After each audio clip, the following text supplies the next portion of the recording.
नमस्कार विद्यार्थी मित्रों, आज हम हिंदी व्याकरण में वाक्य अशुद्धि शोधन का अभ्यास करेंगे। क्रमबद्ध एवं सार्थक विचार व्यक्त करने वाले शब्द समूह को वाक्य कहते हैं। प्रत्येक भाषा का मूल आधार वाक्य होते हैं, इसलिए यह आवश्यक है कि वाक्य रचना में पदक्रम और अन्वय का विशेष ध्यान रखा जाए। इनके प्रति सावधान न रहने से वाक्य रचना में अनेक प्रकार की त्रुटियां हो जाती है। वाक्य रचना के लिए सतत अभ्यास की आवश्यकता होती है। पदक्रम संबंधी अशुद्धियां। वाक्य में शब्दों का एक निश्चित क्रम होता है। हिंदी वाक्य रचना के अनुसार पदों का क्रम निम्न प्रकार होना चाहिए। पहला कर्ता, दूसरा कर्म, तीसरा क्रिया। जैसे वह खाना रहा है, वाक्य में वह कर्ता, खाना कर्म तथा खा रहा है क्रिया है। इस पद क्रम को यदि हम खा रहा है वह खाना इस प्रकार लिखें तो अशुद्ध होगा। कर्ता, कर्म तथा क्रिया के विशेषणों का प्रयोग उनसे पूर्व ही किया जाता है। यथा वह रुचिकर खाना धीरे धीरे खा रहा है। पदक्रम संबंधी अशुद्धियों के कुछ उदाहरण निम्नलिखित हैं। पहला उदाहरण, पाठ तुमको अभी तक हुआ नहीं है याद क्या? अशुद्ध वाक्य है यह। अब शुद्ध वाक्य, क्या तुमको पाठ अभी तक याद नहीं हुआ है? दूसरा उदाहरण, अशुद्ध वाक्य, मैंने उत्तर दिया जब उसने पूछा तो मुझे। शुद्ध वाक्य, जब उसने मुझे पूछा तो मैंने उत्तर दिया। अशुद्ध वाक्य, उसने एक फूल की माला खरीदी। शुद्ध वाक्य, उसने फूलों की एक माला खरीदी। अशुद्ध वाक्य, बहुत से यूनान के विद्वान यहाँ आए हैं। शुद्ध वाक्य, यूनान के बहुत से विद्वान यहाँ आए हैं। अशुद्ध वाक्य, ज्ञात है तुम्हें मोहन का पता गांव का क्या? शुद्ध वाक्य, क्या तुम्हें मोहन का गांव का पता ज्ञात है? अशुद्ध वाक्य, चल रहा है धीरे धीरे वह। शुद्ध वाक्य, वह धीरे धीरे चल रहा है। वचन संबंधी अशुद्धियाँ। हिंदी में दो वचन होते हैं, एक वचन तथा बहुवचन।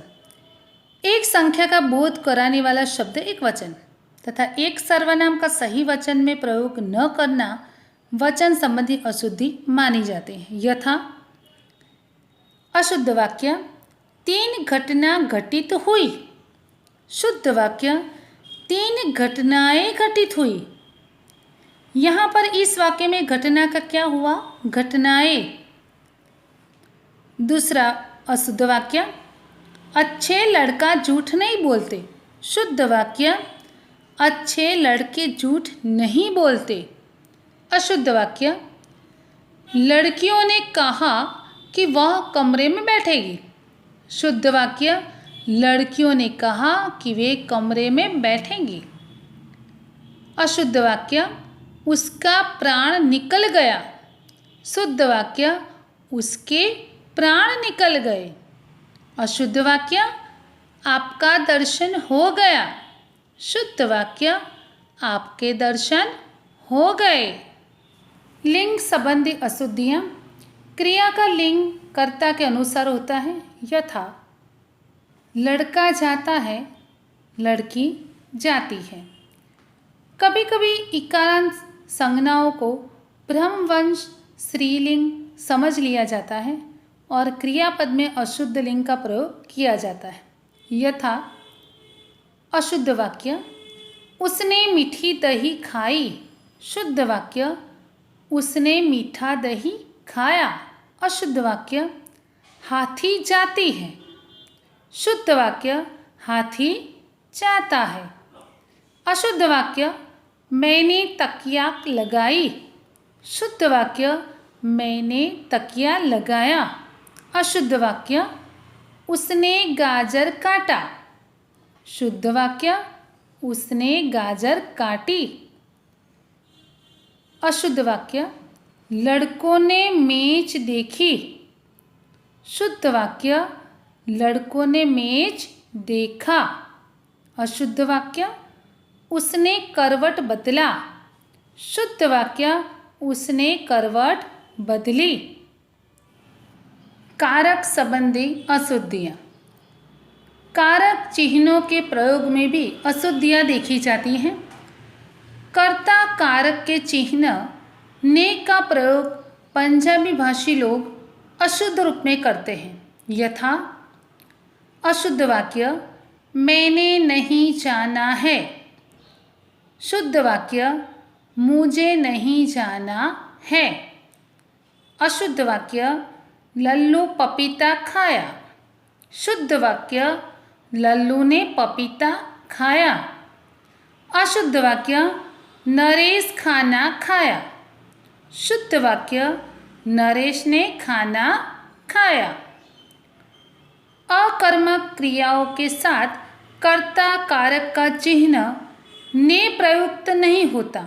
यथा अशुद्ध वाक्य बच्चों ने नहीं सोया। शुद्ध वाक्य बच्चे नहीं सोए। अशुद्ध वाक्य स्त्रियों ने नहीं हंसा। शुद्ध वाक्य स्त्रियां नहीं हंसी। अशुद्ध वाक्य मैंने नहाया। शुद्ध वाक्य मैं नहाया। कर्म कारक के चिन्ह को का प्रयोग संप्रदान कारक के लिए करना अशुद्ध है। यथा अशुद्ध वाक्य मैं ये पुस्तकें राम को लाया हूँ। शुद्ध वाक्य मैं ये पुस्तकें राम के लिए लाया हूँ। अशुद्ध वाक्य प्रशासन ने व्यवस्था सुधारने को कदम उठाया। शुद्ध वाक्य प्रशासन ने व्यवस्था सुधारने के लिए कदम उठाया। द्विरुक्त संबंधी अशुद्धियाँ। एक ही अर्थ वाले दो शब्दों का प्रयोग द्विरुक्त कहा जाता है, जिसको वाक्य में आवश्यक रूप से प्रयोग कर दिया जाता है।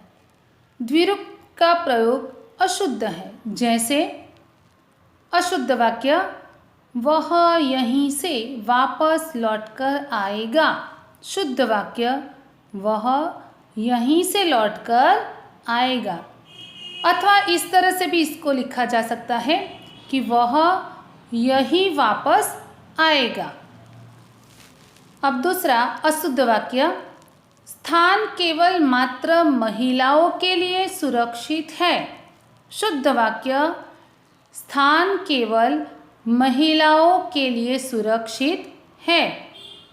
अशुद्ध वाक्य कामपाल सबसे श्रेष्ठतम छात्र है। शुद्ध वाक्य कामपाल श्रेष्ठतम छात्र है। अशुद्ध वाक्य वह गांधी केप टोपी पहने हैं। शुद्ध वाक्य वह गांधी टोपी पहने हैं। अशुद्ध वाक्य सज्जन पुरुष सबका भला करते हैं। शुद्ध वाक्य सज्जन सबका भला करते हैं। वाच्य संबंधी अशुद्धियाँ। वाक्य कर्ता प्रधान तथा कर्म प्रधान दो प्रकार के होते हैं। कर्ता प्रधान को कर्तवाच्य और कर्म प्रधान को कर्मवाच्य कहते हैं। वाक्य को कर्तवाच्य से कर्मवाच्य में परिवर्तित करते समय क्रिया संबंधी अशुद्धि हो जाती है। यथा अशुद्ध वाक्य प्रस्तुत पद्यांश जयद्रथ वध कविता से लिया है। शुद्ध वाक्य प्रस्तुत पद्यांश जयद्रथ वध कविता से लिया गया है। अशुद्ध वाक्य यह कार्य बच्चों से किया गया है। शुद्ध वाक्य यह कार्य बच्चों द्वारा किया गया है।